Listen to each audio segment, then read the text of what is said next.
皆さんこんにちは、さおりです。今回は動画で初めて私の英語勉強法、英語力について話したいと思います。タイトルにもある通り、私は3ヶ月間で IELTS4.0 から 6.5 を取得することができました。この方法についてね、質問をよく受けていたので、今回動画にてちょっと詳しく話していこうと思います。初めましての方も多いかと思いますので、自己紹介をさせていただきます。私は昨年の6月にオーストラリアにワーキングホリデーに行って、現在はオーストラリアの現地 IT 企業でエンジニアとして働いています。どうやって仕事をゲットしたかについてや、スポンサービザを取得した経緯等は別の動画で話していますので、そちらもぜひご覧いただけると嬉しいです。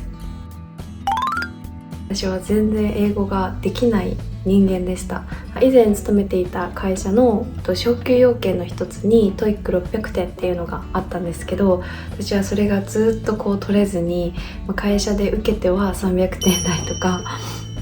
を取ってるような人間でした。こんなね、私でもIELTS のスコアを上げて、今現在は英語を使って仕事ができるまでに成長したので、その方法が誰かの役に立ったりとか希望になったらいいなと思って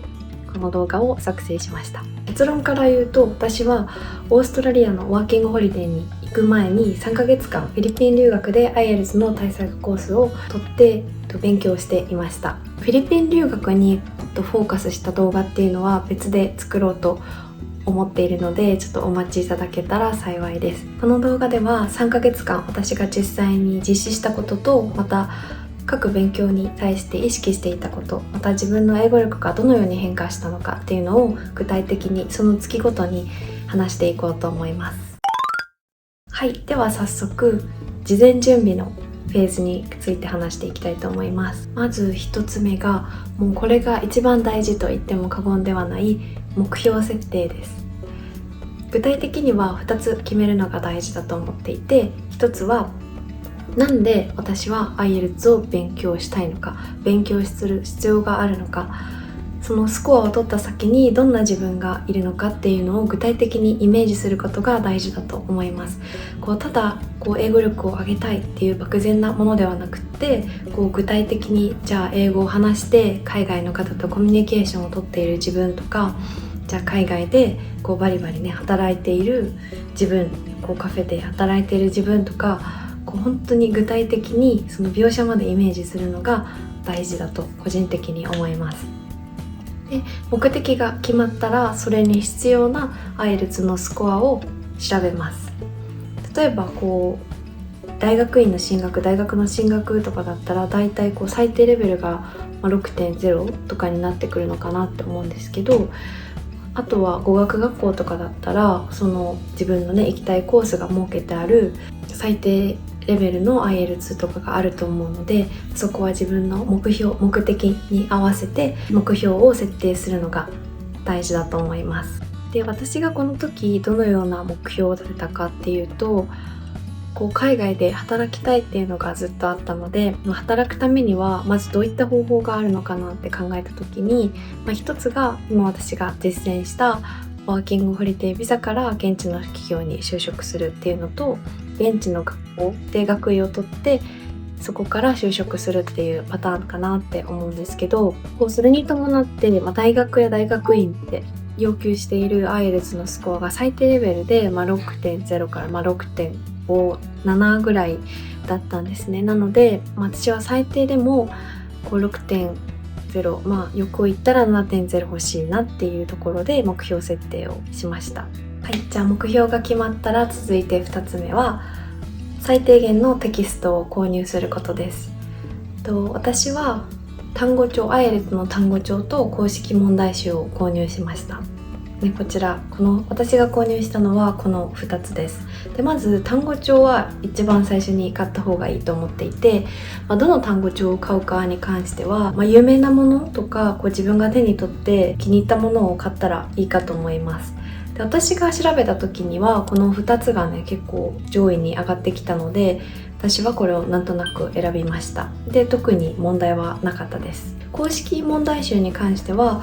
最新のものを購入することをお勧めします。その年度ごとに問題形式とかが変わったりもするので、最新のものを一番最初に買って、それが終わったらもう一個下のバージョンっていう風に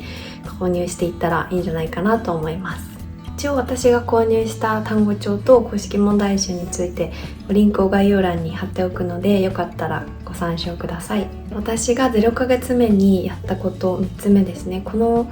期間、実はフィリピン留学に行く前に有給休暇を消化していた期間があったので、その期間に私はね、もう先ほども申し上げた通り英語が得意だったわけではないので、もう基礎をまず思い出さないには始まらなかったので、基礎を徹底的に固める作業を行いました。具体的に何をやったかというと、一つはもうIELTSの単語帳を始めることです。私は英語勉強に関しては熱い英語さんを、崇拝しているので、どのように勉強するかっていうことに関してはすごくお世話になったんですけど、単語帳もなるべく速いペースで回転速度を上げていくっていうのをおすすめされていて、すごく理にかなった方法だと思っていたので、それに従って覚えていきました。文法に関しても復習が必要だったので、1億人の英文法を購入して2週ですね、フィリピン留学に行く前に勉強をし直しました。厚英語さんもおっしゃってたんですけど、発音を最初にやるのがすごく重要で、私も勉強してみて発音を最初にやっといて本当に良かったなって思っているんですけど、私が使った、参考までにこちらです。でこれをね最初にやりました。で発音記号を勉強すると後の勉強もすごく楽になったので、これもおすすめです。これをだいたい2週間ぐらいで終わらせました。で有給消化が1ヶ月あったので、残りの2週間に関してはオンライン英会話をやったのと、あとはIELTSの公式問題集を始めました。公式問題集を解くにあたって気をつけていたことについて話します。公式問題集ではまず一番最初は自分の立ち位置を知ること、問題傾向をつかむこと、あとは自分の弱点を知ることが重要だと思っています。なのでIELTSの公式問題集は全部で4つテストがあるんですけど、1つ目のテストに関しては本当に実際のテストみたいな形式で解いてみました。そしたらね、なんとスコアが 4.0 だったんですけど、リーディングとリスニングだけですね、自分で採点できたのは。で本当に多分スピーキングとライティングは本当にもう底辺の底辺みたいな感じでした。はい、それはさておいて、リーディングとリスニングに関しては自分一人で勉強できる2つだと思うので、そこにフォーカスしてフィリピン留学前の自分の時間を使いました。で解いてみた後にどうやって復習したかについてなんですけれども、まずリーディングリスニングどちらも一つ一つ時間を計って解いてみて、で答え合わせをします。でその後にまずリーディングに関してはわからない単語は全部調べます。一つもわからない単語がない状態になったら、今度は構文を取っていきます。こういう括弧印でこれが修飾語とか主語はこれとかっていう風に自分でマークをしていって、こんな感じですね、参考になったらいいんですけど、していって、で構文に関してもわからないものをゼロにします。でこれがね本当に時間がかかるんですけど、慣れていったらだんだん早くなるので、ここが耐え時でしたね。はい、でそれが終わったら次は音読をしていきます。で何回も自分が慣れていく、スラスラ読める速度になるまで何回も音読していきます。ここで得られるものとしては、知らない構文を覚えられること、知らない単語が覚えられること、また音読をするので処理速度が速くなるんですね。リーディングスキルっていうのがガッと底上げされます。リーディングはこんな形で、リスニングに関しても方法は大まかに同じです。実際に時間を計って解いてみて答え合わせをして、分からなかったところはなんで分からなかったのかを調べていきます。回答の最後にスクリプトがついているので、それに関してもわからない単語がない状態に全部調べて、で構文もわからない構文を全てクリアにします。でこれも最初は音読をして、次に音声を聞きながら一緒に音読します。で慣れてきたらもうだんだんスクリプトを見なくても読めるようになってくるので、その段階に来たら私はシャドーイングをしていました。ちょっと勉強に疲れた時とか、あとは移動時間とか、あとお散歩をしている最中とかにシャドーイングをすることで気分転換になったりとか、リスニングの勉強にもなるので、この勉強法はおすすめです。で今説明した勉強のサイクルをテスト3つ目4つ目も繰り返していって、で私はフィリピン留学当日を迎えました。はい、そんな感じで入学前にレベル分けテストみたいなのがあったんですけど、それの点数はなんとこちらですはい、ここからが私のねIELTS ジャーニーのスタートです。はい、ではじゃあ1ヶ月目からどう私の英語力が上がっていったのか、どうやって勉強したのかについて見ていこうと思います。大まかにどういうポイントで勉強していたのかっていうことに関してなんですけど、演習量を増やして問題になれるフェーズだったかなと思います。学校のテキストを使用して勉強していたんですけど、毎日8時間の授業で、その終わった後と朝ちょっとで 3,4 時間自己自習をしていて、計12時間くらいは1日に勉強していたかなっていうようなスケジュールでした。じゃあ各ね4つのセクションごとにお話ししていくんですけど、まずリーディングに関してはもう本当にひたすら演習でもう数をこなしていくような形でした。でグループ授業でリーディングを1つの授業で1つか2つ進度に合わせて読んで、でみんなで答え合わせをして、分かんない問題があったら根拠を探してみんなでディスカッションしてみたいな授業の進め方でした。ただ他の授業の宿題とか、リーディングも新しいパラグラフの宿題が出るので、0ヶ月目に私が実施していたような深い復習っていうのはできていなかった状況でした。リスニングに関しても同じような進め方でした。グループ授業でみんなで問題を解いて答え合わせしてっていうような形でした。ライティングに関しては私はノータッチで行ったので、本当に基礎の基礎から始めました。どういう問題スタイルなのかとか、どういった質問が出るのか、パート1パート2ってそもそも何みたいなところから始めました。パート1とパート2ごとに1コマずつね授業があったんですけど、そこで授業で実際に先生と問題に対してブレストして、で途中まで書いて、残った分は宿題とか、あとは宿題でやってきたものを見てもらって、で次また自分で自習の時間に帰ってきて、で見てもらうみたいな形で授業を進めていきました。でスピーキングに関しても学校のテキストを使ったんですけども、よく出る質問みたいなのが載っていて、それを先生が質問してくれて、で自分の回答の発音が間違ってたら直してくれたりとか、こういう回答したらもっと良くなるよっていうフィードバックをもらって、でそれを自分で練習するっていう風に勉強していました。あとは休み時間できるだけ先生と話したりとか、他の国の生徒とコミュニケーションを取るようにして、スピーキングに関しては上達していったかなっていう風に思います。はい、そこでじゃあ1ヶ月目が終わった段階で私の英語力はこんな感じでした。はい、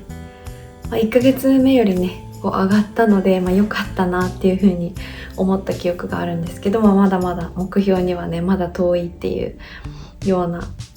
感じですね。はい、じゃあ2ヶ月目どうやって勉強したのかについてなんですけど、2ヶ月目は、正直言ってほぼ1ヶ月目と同じです。でテキストは1ヶ月に1冊終わる計算で作られてたので、新しいテキストを購入して、リ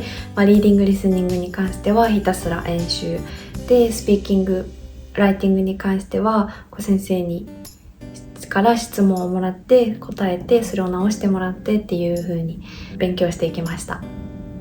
でここでちょっと授業以外で自分が気をつけていたことに関してシェアしたいと思うんですけども、このフィリピンの留学中は私は日本語をもうゼロに近いほど話さないように意識していました。日本人の方も結構多くいたんですけど、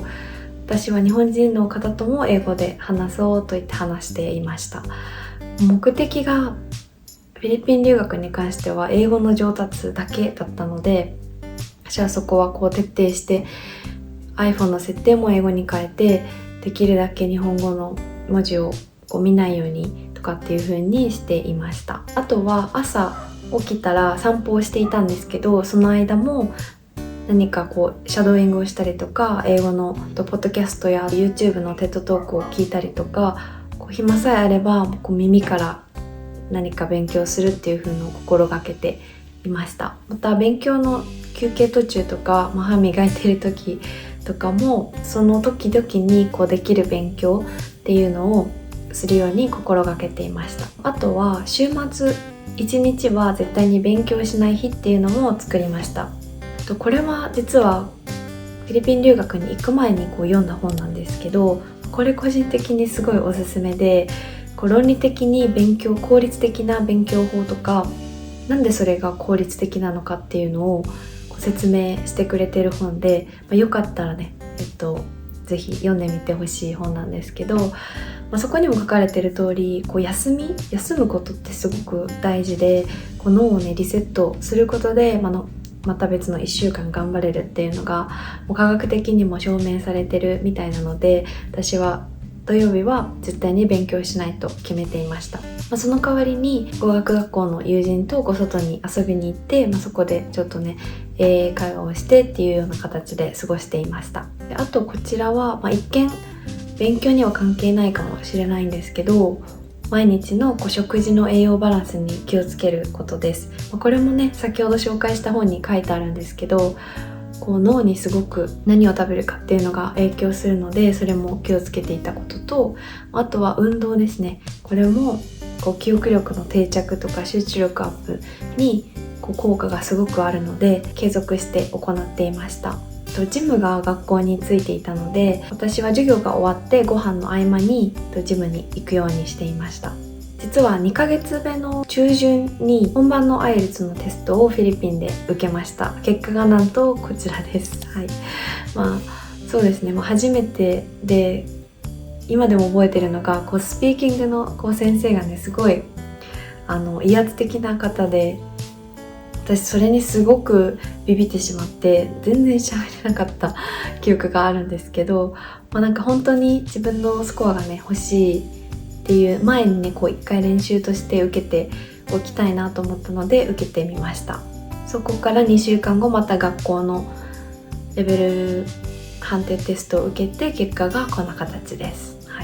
はい、ではラスト3ヶ月目です。私は3ヶ月目は少し勉強法を変えていて、というのも 1,2 ヶ月目はグループレッスンを結構多く取ってたんですけども、それをガラリと変えて、全てマンツーマンレッスンにマネージャーにね言って変えてもらって変更をしました。1ヶ月目2ヶ月目は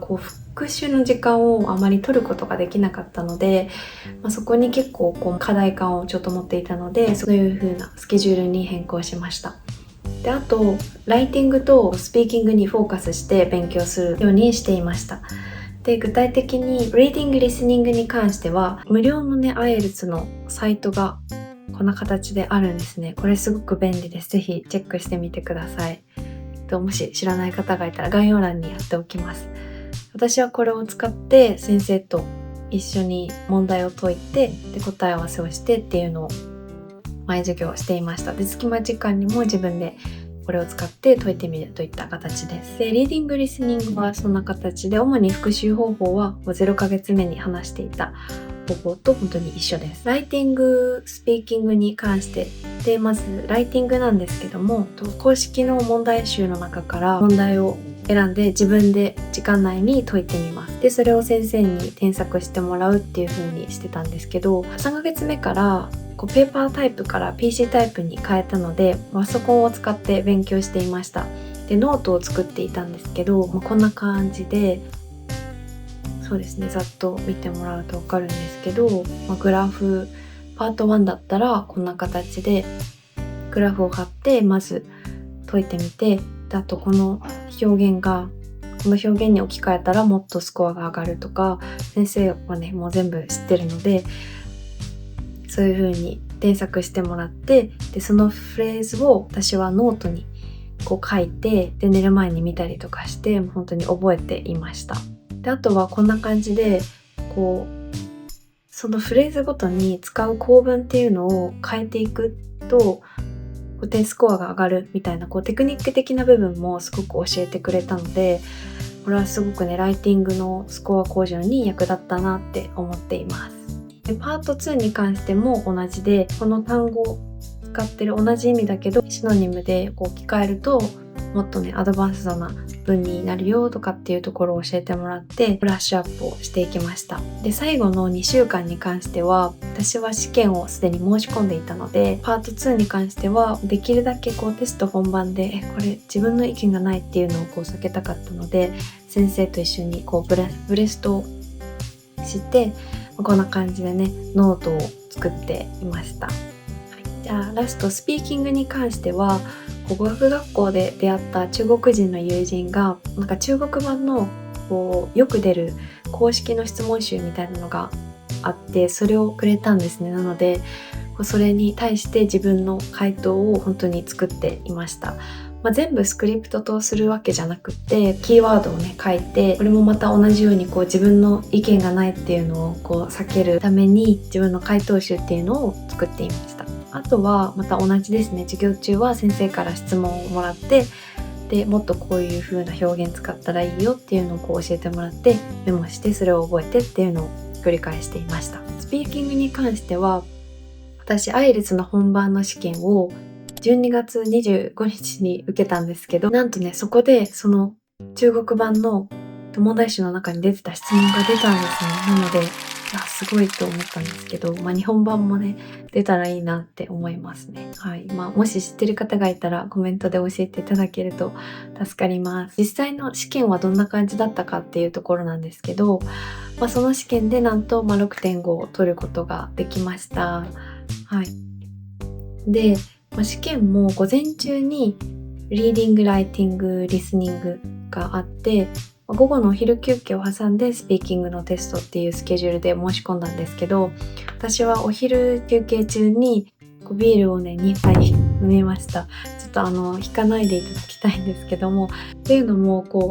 私1回目の試験でもう本当にすごく緊張しちゃって喋れなくなったんですね。お酒を飲んだら緊張がほぐれて英語がすごい上手くなったような気がしたんですよ。フィリピンで多分違うんですけど、なので私はちょっとね自分の適量ですね、本当に酔っ払って頭が回らなくなったら本末転倒なんですけど、ちょっと緊張が緩んだ状態でスピーキングテストに挑みました。そしたら1回目の試験よりも全然話すことができたので、私と似たような性質をお持ちの方はぜひやってみてください。はい、いかがでしたでしょうか。はい、ざっとね私の勉強法をお話ししたんですけども、ちょっと分かりづらかったよみたいなところがあればコメントで教えていただけると幸いです。大きくね私が伝えたいことは3つです。1つは英語を勉強する目的と目標スコアを明確にすることです。なんなら紙に書いて私は貼っておきました。いつでも見れるところに。心が折れそうになったら、それを見て自分を鼓舞していました。2つ目は学習計画を自分なりに立てて都度見直しを行うことです。フィリピン留学に行く場合は、毎月ねテストがあるので自分のスコアっていうのを確認できますので、ここのセクションはあんまりスコア伸びてないなだったら、そこが弱みポイントになるので、そこにフォーカスして勉強したりとか、スコアとね勉強方向を照らし合わせて、分からなかったらもうプロフェッショナルな先生たちがたくさんいるので、相談してっていうので進めていったらいいんじゃないかなと思います。で最後3つ目は自分を信じて圧倒的量をこなすことです。ちょっとね、1日12時間勉強するの大変かもしれないんですけど、もうこの3ヶ月間だけと思ったら、頑張れるので、あと自分のね夢と目標のためと思って3ヶ月間頑張ればスコアも伸びると思います。最後にフィリピン留学に行った方がいいですか、おすすめですかっていう質問に関しては、私個人的にはかなりおすすめです。どういった人におすすめできるかっていうと、私のように英語初心者レベルから始めて IELTS 初心者の方で短期間でスコアを上げたい方はかなりおすすめです。あとはある程度スパルタでも大丈夫だよって人はすごくね、勉強に集中できる環境が整ってるんじゃないかなと思います。ライティングとスピーキングに関しては絶対プロフェッショナルな先生からのフィードバックが必須だと思うので、スコアの推移を見てもらったら分かるかと思うんですけど、スピーキングとライティングがめちゃめちゃ伸びたんですよ、3ヶ月間で。なのでここに関してすごくおすすめです。はい、じゃあ今回の動画は以上になります。いかがでしたでしょうか。少しでもね、これからワーホリを考えている方、海外で働いてみたい方、短期間でスコアが欲しい方の参考になったらいいなと思います。この動画が気に入ってくださった方は高評価、チャンネル登録、コメントお待ちしております。ではまた次の動画でお会いしましょう。バイバーイ。